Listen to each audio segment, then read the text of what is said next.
kahit kaalyado natin yan, may hangganan din. Kung hindi na nila interes, hindi mo naman masisisi, Pilipino pa rin ang magtatanggol sa Pilipinas. So kung merong issue of the rules-based international order, may questioning tayo kung hanggang saan ang ating defense alliance sa US. Yung ikatlo naman, alalahanin natin na ang pinakahirap o kaya pinaka-threatened, pinaka-vulnerable sa lahat will be the small and weak countries like the Philippines. Yung mga nagiging hakbang ni US President Donald Trump, di ba nung sa ginawang pag-atake sa Venezuela, naghahagay ng concern. Ngayon, ang sabi ni US President Trump, dinidiscuss niya yung option including military action to take control yung Greenland. So, sa tingin nyo, may hidden agenda na yung US like sa Venezuela, rich in oil, ito namang Greenland, rich in minerals?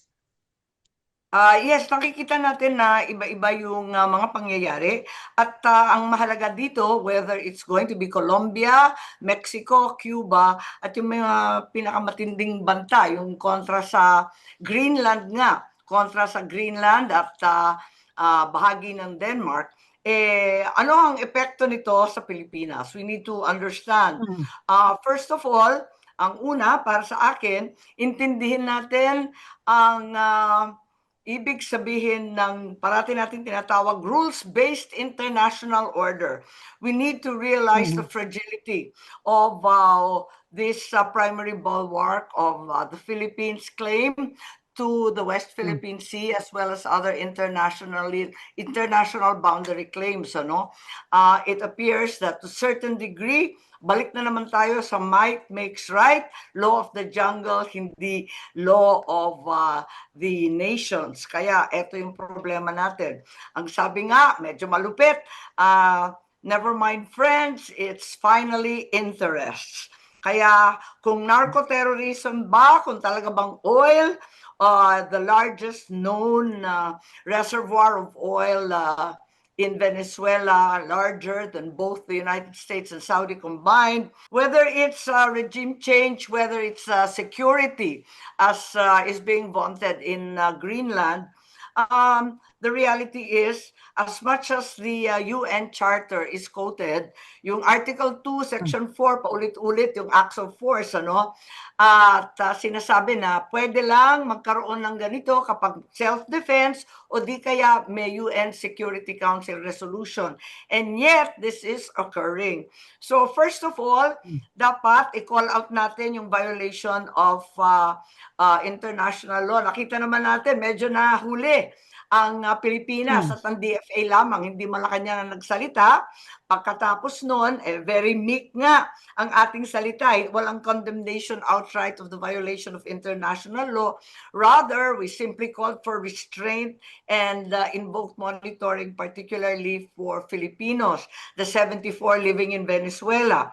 Another thing that we need to do, given the fragility of the international order, is to circle the wagons, ika nga, at manawagan sa ating mga allies. Mabuti nga na diversify na natin yung VFA, hindi lamang US, kundi kasama na natin Australia, Japan, New Zealand, malapit na, para ma-encourage natin that we are not isolated like Venezuela. Marami tayong kasamahan na nananawagan na sundan ang international law. Ang ASEAN leadership will be very important and hopefully we also win that seat for Asia Pacific in the UN Security Council. It's important perhaps at this juncture to also understand that, to me at least, there's a perceptible change in China's declarations. May sinabi kasi ang China na nabanggit nila overlapping EEC claims in the South China Sea. Ibig sabihin, kinikilala nila yung construct ng UNCLOS na dati puro 9-dash line ang kiniklaim nila. Kaya palagay ko, may basehan tayo na mag-usap muli on a more practical negotiated level para ituloy yung mga organized resupplying missions, baka magkaroon pa tayo ng mga joint fisheries effort, at baka magkaroon ng corporate and mineral exploration mas practical na lang kasi itong theoretical and philosophical notion ng rules-based international order, parati naman nababiolate pala at nagbabanta pa Mm. ng kasunod.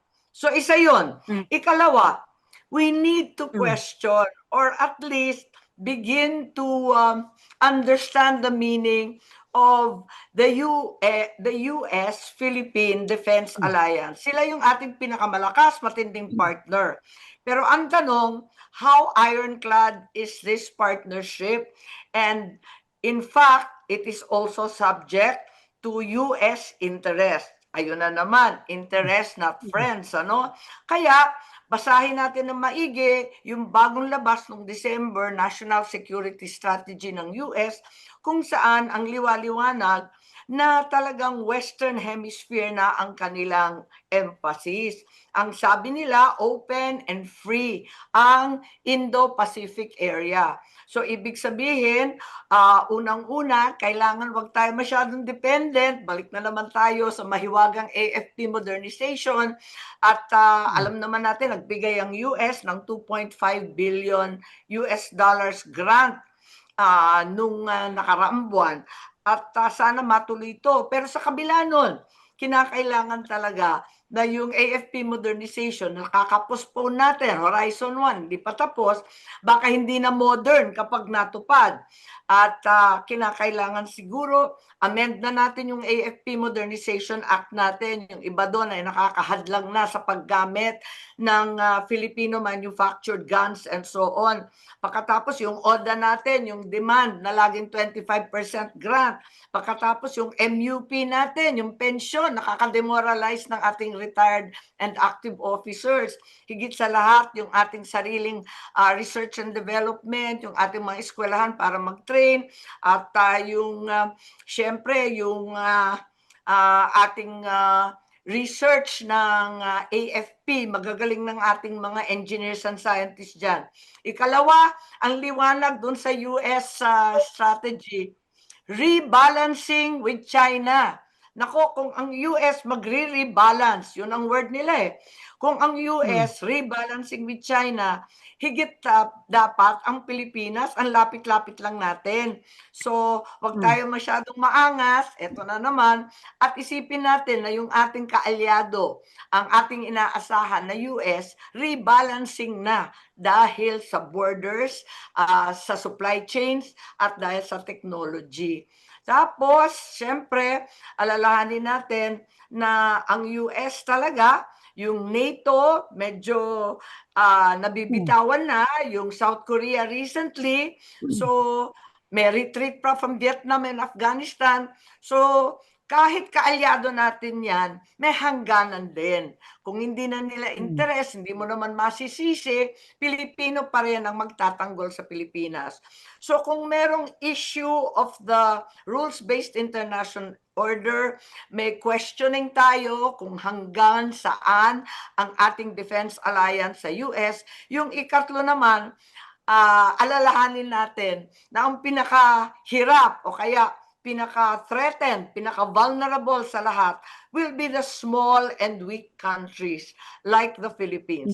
We are not so different from Venezuela. We were colonized by Spain, we're Catholic. We also came under American domination, and there are significant US interests here. Ang sabi ng Amerikano sa kanilang national security strategy, economic security is national security.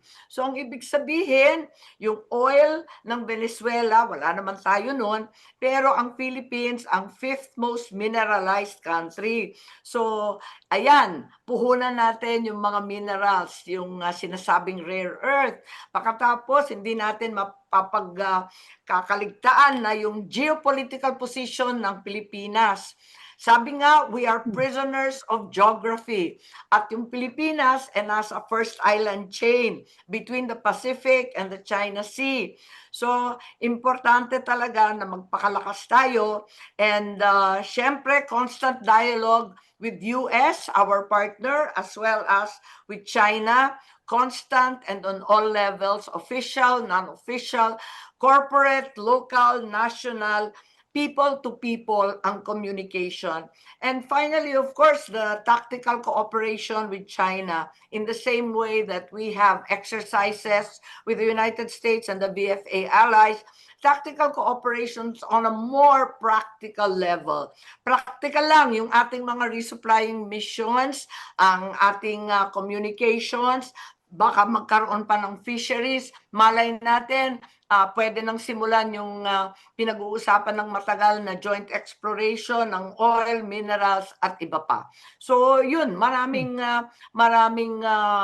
dapat gawin ng Pilipinas pagkat malaking pagbabago at dagok sa international order ito. So ma'am, bilang kayo pa rin ma'am chairman ng Committee on Foreign Relations, Senate Committee on Foreign Relations, may Sorry? nakikita pa kayo ni Cecil.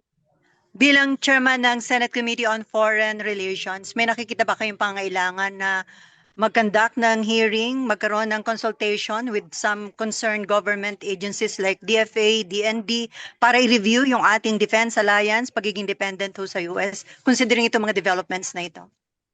Well, hindi ko alam kung talagang hearing ang kinakailangan, pero dapat talaga na mag-isip-isip tayo at simulan na natin ang dialogue on all fronts, negotiations on all fronts, ang pagiging self-reliant at yung pag-aalyado natin. Magiging ASEAN leader tayo. Pero nakita natin, ang bilis ng condemnation ng ASEAN, lalo na Malaysia and Indonesia. Pero tayo, very meek ang statement galing sa DFA, walang salita yung Malacanang. So, wag tayo maiiwan o mahihiwalay sa ating mga kapitbahay sa Barangay Asia. Ganon din, magkakaroon ng APEC sa China at kung sakasakali ang Pilipinas ay maupo sa UN Security Council, dapat i-exploit natin itong mga posisyon na ito para magkaroon ng panibagong alignment at kagrupo natin ang ating mga kapitbahay sa Asia Pacific. Huwag tayo nag-iisa katulad ng Venezuela. Nakita natin naging very vulnerable sila dahil isolated. Ma'am, may basis ba yung mga pangamba na baka makaudyok sa iba pang powerful country like China yung ginagawa ko ng US? Well, maraming nagsasabi na as a matter of fact, yun din ang ginawa ng Russia sa Ukraine, dinampot na lang, palibasa mas mahina. Katapos, yun nga, baka maisip na lang daw ng China na gawin din yung ganun. Ako naman, talagang kinakailangan talaga, these are very, very dangerous and volatile times. We have to be agile and open to discussion, to debate, to dialogue with all our defense partners as well as our allies and neighbors in Asia. So I think we have to broaden and expand our foreign policy notions to include what has occurred. On a personal note, hindi na ito bilang chairperson ng foreign relations, alam natin na hindi ito kauna-unahang pagkakataon na nakialam ang US sa domestic affairs. Nakita na natin yan, 1983, yung Grenada, 1988, nakita natin yung Noriega, nung dati pa, nung bata pa ako, naririnig ko na pinatay si Allende. Marami talagang kwentong ganito. Pero para sa akin, may tunog personal to dahil sa 1986 at ang paniwala ng aking ama, ng aking nasawing ama, kinidnap talaga kami sa Malacanang. Dinala po kami sa Hicam Air Base sa Honolulu, pati sa Anderson Air Base sa Guam. Kaya nangangamba talaga ako kasi personal ang dating nito sa akin. Ako ang kahuli-huli ang magtatanggol kay Maduro. Ganun pa man yung sinasabi noon ng ilang pangulo natin, ano pa, sabi, governed like hell, governed like heaven, di ba? Basta Pilipino dapat. Kaya medyo nakakakaba talaga. Kinakailangan mag-realign tayo sa ating mga kapitbahay, diversify our alliances, and begin to think on a practical and tactical level with China, with the US, and all our other significant allies. Ma'am, konting ano lang ako dyan sa issue na yan. May worry ba kayo na baka mangyari sa atin yung nangyari sa Venezuela? Specifically because we also have, kumbaga may pwedeng maging interest sa atin, hindi man langis, kundi mineral, tsaka yung atin pong geopolitical location po. Yes, there's always a concern, pero kaya kailangan nga na kausapin natin lagi ang US, parati tayong makipagtalakayan. Nagpapasalamat tayo sa malaki nilang ibibigay doon sa kanilang bagong batas noong December, yung 2.5 billion, yan ang pinakamalaking military assistance so far na binibigay ng US sa atin. Kaya malaking bagay yon. Pero at the same time, kinakailangan maghanda rin tayo ng sarili nating efforts, ano, yung Horizon 3 na tayo dapat sa AFP modernization, hindi pa matapos-tapos yung Horizon 1. Kaya talagang nakakaawa yung ating AFP. Ganon din, kailangan mas modern na tayo yung research and development. The art of war, as it were, has changed profoundly with the Ukraine crisis and the use of drones in place of humans. So siguro dapat alamin din natin itong mga agos ng pagbabago at teknolohiya. Ma'am, you have Talagang may worked. pangamba sa amin, alam ninyo. Sa amin kasi napakalapit namin sa Taiwan. Ang totoo sa pagudpod, abalang-abala yung mga tao pagkat nakikita yung pagkarami-raming mga fighter jet at saka frigates ng mga China doon sa Taiwan. Kitang-kita at dinig na dinig namin dahil napakarami nila nung nag-live fire exercise sila noong I'm sorry, December. just to be clear, nangangamba kayo na posibleng gawin din ng US sa atin yung ginawa nila sa Venezuela, though we are a friend. Mabigat naman yung salitang nangangamba. Ang Mm-mm. akin lang, fair warning to small and vulnerable countries that they should be prepared to take care of themselves, which is a fair statement. I think every country has its own interest and its need to defend itself. And as a result, we have to do the same.